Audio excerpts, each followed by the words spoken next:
po ay pagkatapos ng 7th day na PCR test po. Well, ang naging reaction niyo po, matagal talaga yung facility quarantine at inatasan niyo po ang si Secretary Duque na pag-aralan kung po pwede mabawasan yung facility quarantine. Alinsunod po sa inyong request, pinag-aralan po ito ng IATF at binago na po ang arrival protocols para po sa mga vaccinated at unvaccinated na mga pasahero na galing po doon sa mga tinatawag ng yellow at green countries.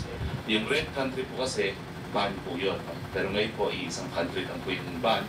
Karamihan po talaga ay nasa yellow at nasa green. Pakita lang yung slide natin.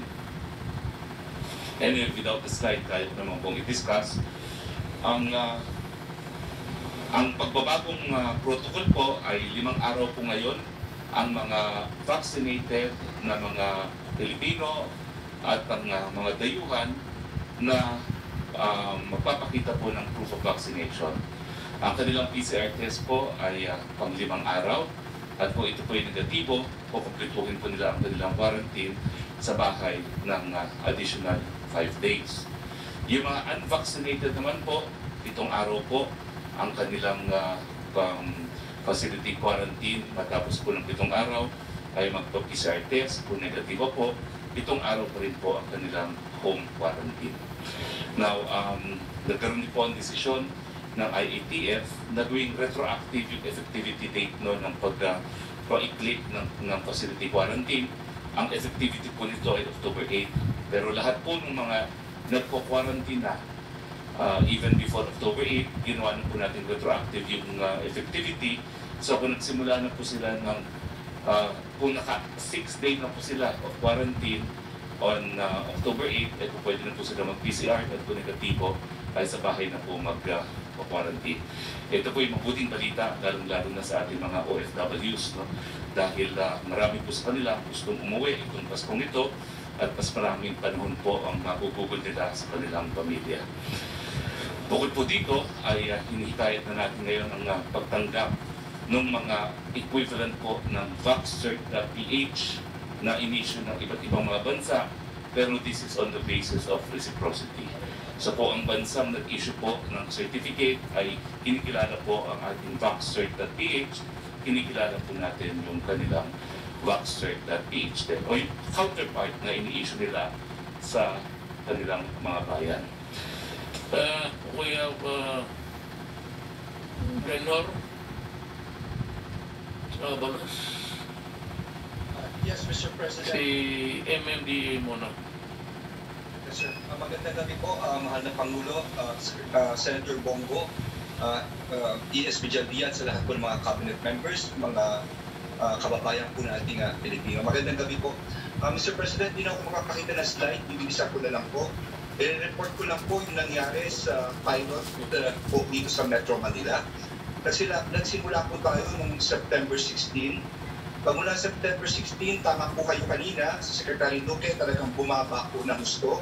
So September 16 po, ang kaso po ito ng active cases ay 38,471.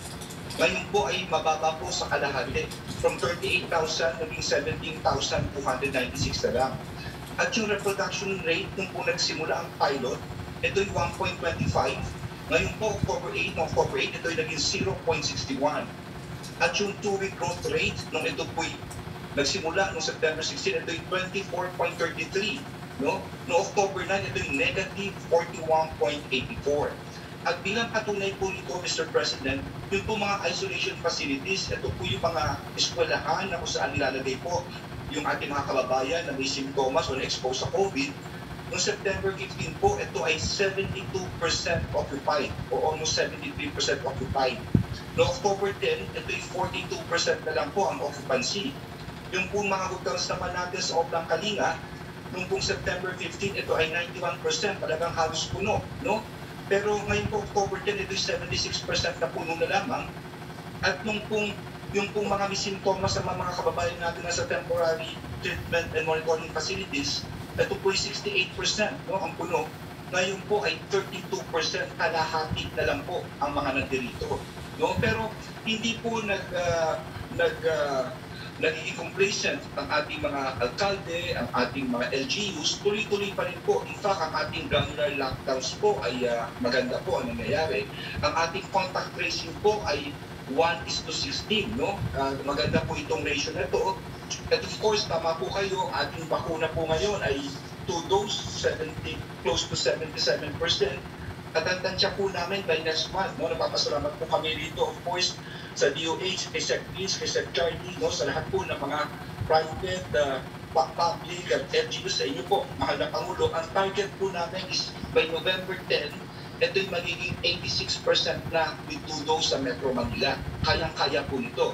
At gusto ko lang i-anunsyo na sa maaaring by tomorrow, no, meron po kaming polisiya na lahat ng Metro Manila Mayor sa iisa naman ng pansi. Yung pong tungkol sa undas na darating ay magkakaroon po kaming polisiya po rito. Hindi ko lang po natatapos yung resolution pero iisa lang po ang boses ng mga mayors dito. Bukas po namin i-announce and of course ang curfew. Baka i-adjust po ng mga mayors ito gawa ng pababa na po talaga ang mga kaso po rito. At tuloy po ang aming pakikipag-ugnayan ni SecMon sa DTI, sa NEDA, sa mga grupo po ng mga private, kaya CAPSEC Nograles, of course sa iba pa po, para sumapon sa mga economic activities. Yun lang po, mahal na Pangulo, at talagang tama po kayo. Hopefully po, talagang very Christmas na po tayo. Sana wala lang bagong budget na duwate. Maraming salamat po. Sa awa ng Diyos, kung tuloy-tuloy ito. Now, I'd like to call si Director General. Ay, magandang gabi po, Mr. President, Senator Bong, at saka sa mga members po ng Cabinet. Mag-update lang po ako sa inyo, Sir, konti ng ating mga reporting ng mga breakthrough infections, yun pong mga nababakunahan, at saka yun pong mga nakikita po natin na reports ng mga adverse events following immunization. Meron po akong slides na kaunti. Can we have the slides, please?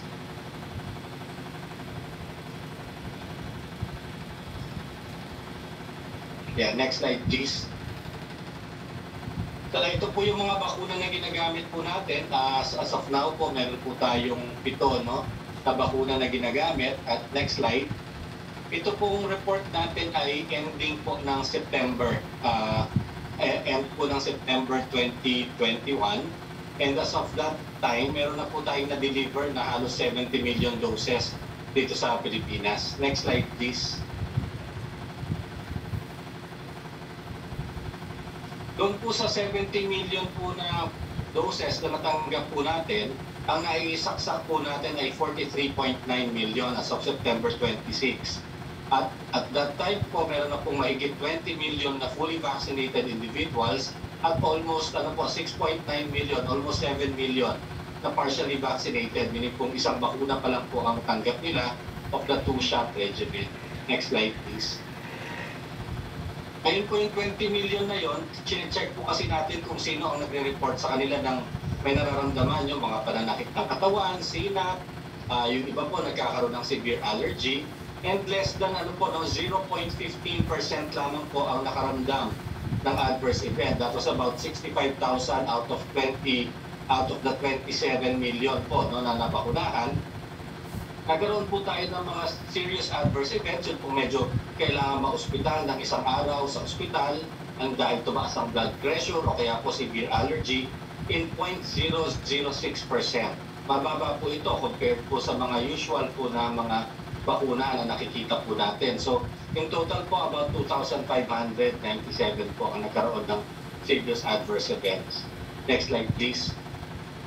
Ang Pilipinas po, very active tayo sa reporting ng adverse events. In fact, highest po tayo sa reporting rate sa Asia. No? Masipag po ang ating mga vaccinator mag-report.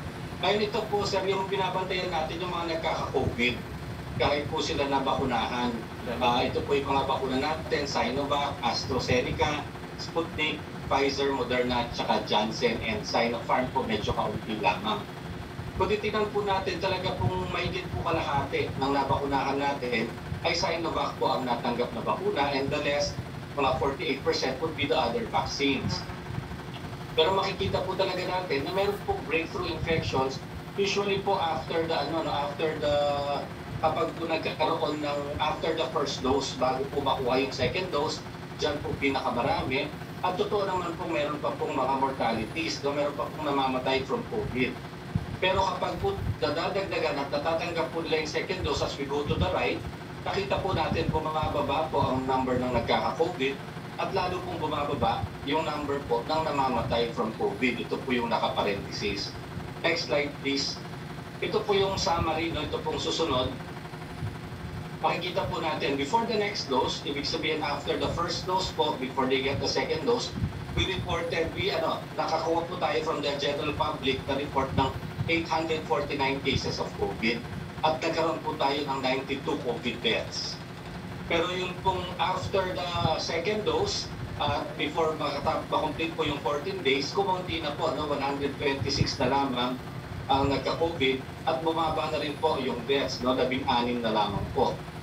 Ngayon po yung mga completely vaccinated na more than 14 days, hanggang 5 to 6 months po, after the vaccination, meron po tayong 516 na breakthrough infections at 14 na COVID deaths. Konting-konti po yung deaths. All of the deaths were in senior citizen. Mga yung kung may edad na merong sakit, mga hypertensives, diabetic. Isa lamang po yung pasyente na namatay na fully vaccinated na hindi senior citizen. The person is in this late 50s na rin po. Yung mga bata po, kahit po nagkakaroon sila ng COVID, talaga po mabilis silang mag-recover. So in total po, sa lahat-lahat, we got report from the general public of 1,581 cases of COVID infections among those vaccinated. Pero ito pong vaccinated, about 27 million po ito, 1,581 out of 27 million, talaga pong napakababa nito. And the 128 deaths, although unfortunate, are actually very low numbers. Next slide, please. Next slide. Ayan po, So yung breakthrough infection po, tinatawag natin siyang breakthrough kapag ang tao ay na-complete niya yung kanyang doses ng vaccine. Kung Janssen po yon, 1 vaccine lang. Yung iba namang brand, 2 vaccines, 14 days after the last vaccine. Pag nagkaroon pa po siya ng COVID, yun po tinatawag na breakthrough. At meron po tayo niyan na report from the general population na 516 cases.